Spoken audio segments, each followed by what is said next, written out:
I think about board game mechanisms quite often, also called mechanics, if you didn't know that. Yeah, like the guys who fix your car. That's what you call them. These are all mechanics that I have either put in some of my games or hoped to put in some of my games, or just think that if you dig into these mechanics or mix them up with other mechanics, you'll find some really interesting combinations and some really interesting things, probably. So let's get it started. Here's a mechanic that I recently learned about.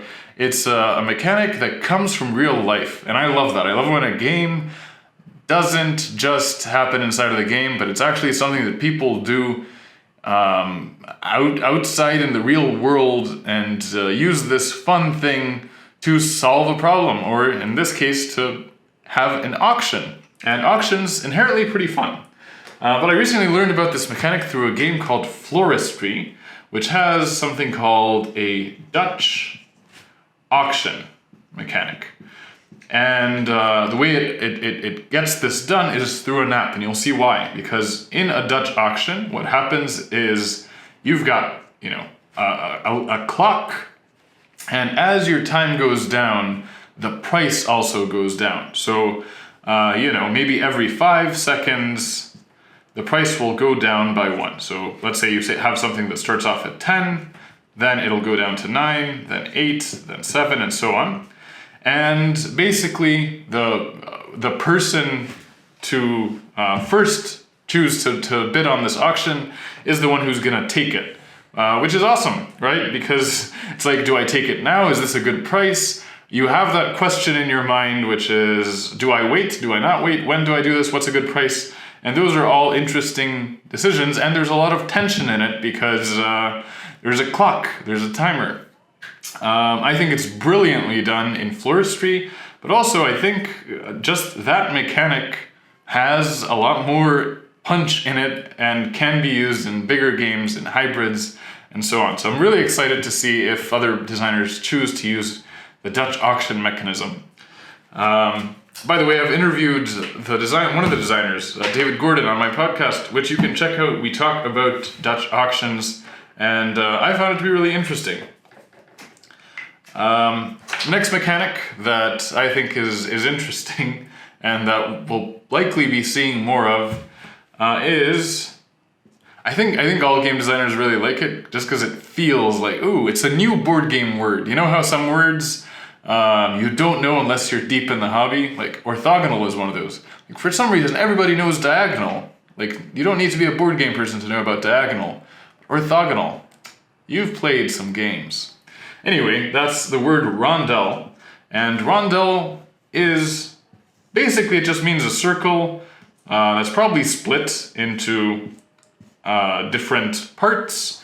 And in some way you're going around the circle. So maybe you have up to 2 movement, or maybe you roll a die and you can move around that circle a certain amount. But there's all sorts of ways it can be used, and one of my favorite ways is in the game called Red Cathedral. So Red Cathedral has different slots in each of these, what do we call them? Pieces, like pie chart style pieces. And there's dice, and the die, the number on the die tells you how much you can move that die forward, and wherever it lands, it triggers that spot for every other die that's there. So there's a bunch of dice in this rondel, and it's a really clever mechanic, and it's really simple, but it gives you this interesting choice of, there's dice all over, and where can this die go, and they're colored dice, so you have some... You have some abilities that you can unlock, like, red dice are better for me, and I get a bonus. But yeah, rondels, I feel like there's so much that can be done, and it's kind of become a designer favorite mechanic, I think. So I'm excited to see more games with rondels, and I'm excited to probably do something with rondels in the near future. The next mechanic that I really like, it's more standard, but it is... So... One thing I think about a lot as a game designer, and I think most game designers probably think about, that is, I don't know how to draw this. I don't know, like, I don't think you've understood what this is. But I was trying to draw like a tug of war thing, a little tug of war thing, and then in the middle, what do you have? Well, there's tension in this rope. I like to think a lot about tension as a game designer. And one of the ways that you can build tension is you have something unknown. And the moment, right before it becomes known, you're gonna have tension. You're gonna be like, what's gonna happen? Oh my God. And one way to really easily have that, and it's a really simple way, and you'll see it in a lot of easy, kind of beginner-friendly games, to have this type of tension is to have simultaneous reveal. So simultaneous reveal is when, let's say everybody chooses one thing to do, let's say it's a card, they place it down on the table, and then when everybody is done, we reveal. Having chosen before you know what other players have done, you can't actually react to other players. So it's a really neat tension, and there's a really neat mind game that forms with simultaneous reveal. You can see it in games like Sushi Go is a really good example. I guess in a way, Colt Express kind of is a simultaneous reveal, but you don't reveal until you've done like a bunch of turns. But yeah, simultaneous reveal, it's a game, I recently had a game that is going to be coming out at some point where I used a lot of simultaneous reveal, and it's such a fun mechanic to do because it's something that everybody is going to understand, and you can really easily teach a game with simultaneous reveal because you're like, well, just place any card face down and then we'll flip them over and then you'll see how the game flows. It's great, builds a lot of tension, it's really quick, and there's that, oh no, when you flip it, like in Sushi Go, when you flip a card, like a soup card, and somebody else has also flipped a soup card, and you're like, no, why did you flip a soup card? I wanted to flip a soup card. So yeah, simultaneous reveal, it's fun. It is fun.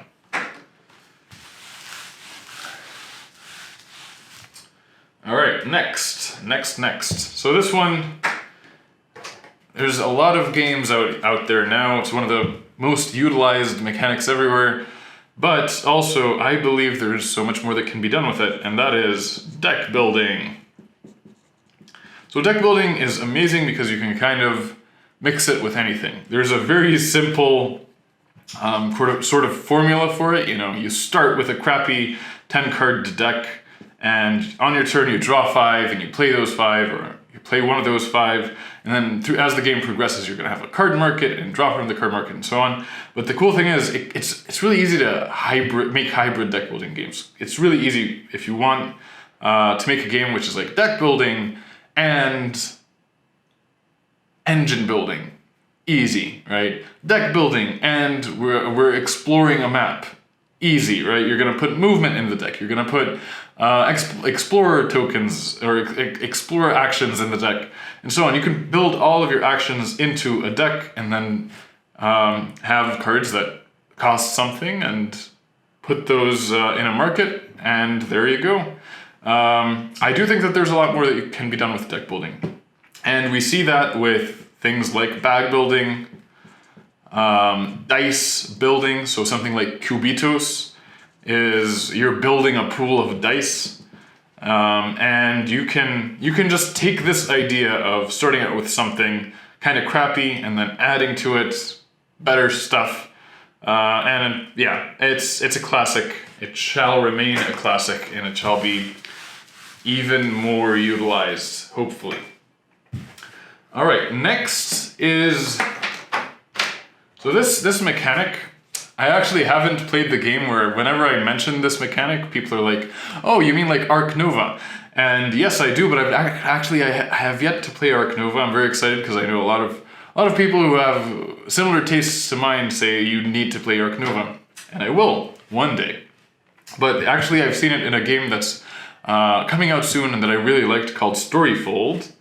And this mechanic is you have cards lined up in a row, and basically you're based on where they are is how strong they are. So like in this case, the rightmost card is going to be is going to have the strongest actions. And these are all different actions. So you've got an action, a build, a purchase, I don't know, contract. I'm making this up. But each of these cards is in one slot.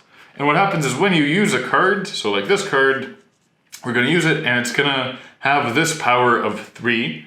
So, you know, based on where it is, it's going to do something different. And then once you use it, it's going to go back to the beginning of the row. And I found this mechanism fascinating, really fascinating. The way it's used in StoryFold is you're also going to have like bad guys who are going in here and they're kind of blocking it for you and they're doing nasty stuff based on where they are at the end of every round. It's a solo game. I really enjoyed it. But I feel like there's so much that can be done with the system. Like ever since I saw it for the first time, I'm like, there's so much possibilities.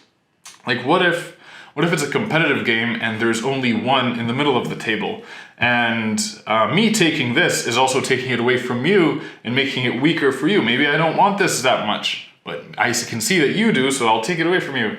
So I just think there's so much potential in this sort of thing and in placement of certain cards in certain places, making them stronger or weaker and changing the way they function. This is a mechanic I plan on using. And yeah, I'm really excited about it. All right, next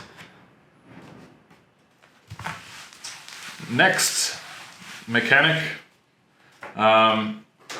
So this one it's not so much a mechanic as it's a way that you can organize your game into small chunks so that it's enjoyable, right? So that again, you have that tension being high.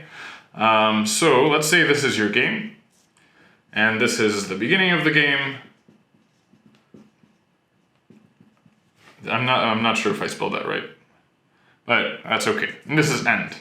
And what you'll see in most Euro games is you'll see in the beginning of the game, you know, you're building up and so on, and you're playing, and then at the end you're gonna have scoring, right? And this is great. For a lot of games it works. But one thing you can do is you can have scoring over here, and then scoring over here, and then scoring over here, and then at the end, scoring. Yeah. So having something like this breaks up the game so that there's more tension, and it gives you it gives you a lot of information as a designer. So if you want to do like a catch-up mechanic, having players score multiple times during the game is fantastic because you can easily put a mechanic to let them catch up. So this is something you'll see in like Isle of Skye, Cartographers. You will see it in Cubitos, which is one of those dice building games. You will see it in Quacks of Quedlinburg. And I just love this because it gives you a lot. It gives you little moments of dopamine at various times throughout the game. So you're not just building up, scoring, but it's like build up a little bit, score, build up a little bit, score, build up a little bit, score. And it makes your game from like one large thing into smaller bite-sized parts. It almost feels like scenes in a movie. You know, you don't have the whole movie in a single location. You have it split up into smaller bits. And yeah, I'm a big fan of this type of scoring. I really, really like it. And I've got my game, Gems of Antwerp, which is coming out soon, has this. And I think it does it in a really interesting way. And the other thing that it has that I wish I would see more of is a mechanic called I Split. And I've got to do this in 2 colors. You choose. One of my favorite mechanics. When I started making Gems of Antwerp, I was kind of like, I might try it. I hadn't played many games that have this mechanic. I had played Hanamikoji, and really I can't think of any other games currently off the top of my head that use I Split, You Choose. But it's actually super fascinating. It's basically I get a certain amount of cards. Like in Gems of Antwerp, I have 5 cards. There's some other stuff, but I have 5 cards, and I have to choose 3 of these cards, and show you one, and 2 of these cards and show you one. And what your choice is whether to take the 3 or take the 2. And whichever one you don't take, I get to take. So I kind of want to balance them so that they have similar amounts. But also, if I think I can fool you, I may actually put like the really, really good card in here. So like, you know, there we go. And then put a bunch of, there's also like empty hand cards, like cards that don't do anything. So like they have nothing in here. So if I think you're gonna go for this one, for the 3 cards, and I get to keep those 2, then that's good bluffing. I think it's really fun. I think it's something, it's really good in 2-player. Although it can work in other player counts. And it's one that I hope to see more of. I fell in love with it from designing it. Actually, I wasn't planning on designing an I Split You Choose game. I started out designing it as a bluffing game, and it was kind of inspired by Sheriff of Nottingham. But I have no idea how I reached I Split You Choose, but I'm so happy I did because it's such a fun mechanic. And it's just every single time. Again, the tension. Tension. As a game designer, that's like 90% of what I think about. What's the tense thing? Well, here it's making a decision. Do I make the right decision? And it's so easy because it's like A or B. And they are both great. It's so good. So good. So much fun in this mechanic. Finally, let's go with the last one. It's a classic. Another classic. So it's not just deck building, but also I think there should be more worker placement games. There's already a ton. But it's such a good mechanic. It's such a good mechanic. You can do so much. I mean, of course, there's the blocking. There's the different locations. There's I feel like worker placement is one of those mechanics where everybody is just gonna understand it. You know, you're like, well, put your piece anywhere on the map, and then I'll tell you what happens at that location. You know. Having the different locations, it feels like a city, you know, like, or to me at least, it feels like, you know, you've got a map where you can go to all these different places. There's that locking in, there's the buffer in a lot of worker placement locations, like, well, I'm doing this, so like, it's taking some time for this location to be free again. And there's that tension of who goes first, and maybe actually the second player is gonna get a bonus when they go, or the first player is gonna get a bonus, or in a game like Great Wall, they have worker placement, but the locations don't trigger until they're full. So you actually want other players to go to your location because it may happen that the location never triggers. Or in a game like Architects of the West Kingdom, you've got each worker that you get is going to get you more resources. So your first worker gets you 1, your second gets you 2, your third gets you 3 resources, and it's like this multiplication thing is going on, which is also super fun. So I always think there is more that can be done with worker placement. Taking a mechanic that you know well and putting it in a different context, I think is a good solid choice and is going to make your game design easier, and really it's gonna if you start with your game with a mechanic that you know well and a mechanic that is already inherently fun, that is going to speed up your journey. You don't want to be inventing mechanics and making your game completely unique, which a lot of people are like, oh, is my game original? Well, it might be too original, and it might be, you know, you want people to recognize the mechanics. I mean, that's why the best-selling games are the ones that people can understand easily. So that's, you know, your Dixit, that's your... That's Dobble, for instance. You know, it's those games where you can just explain it really quick and you're not pushing away any audience. Each mechanism you add to your game is going to make certain people not understand it or have a tougher time understanding it, and so they'll have a tougher time playing it or recommending it to other people. But when you use mechanics that people know, then that's going to make it easier for them, and it's just gonna be more accessible for people, which in a lot of ways is going to make your game easier to publish, easier to pitch, easier for players to recommend to other people, and it's gonna just probably do better. So yeah, choosing the mechanisms for your game, I think is really important. So hopefully you had some ideas. I know I love when I find a mechanic and I'm like, yeah, I want to do something with this. Don't be afraid to change it, put it in a different context, mix it with another mechanism, and it'll become your own thing. And sometimes you'll really surprise yourself with, oh my god, this thing is so cool. So yeah, thank you for watching.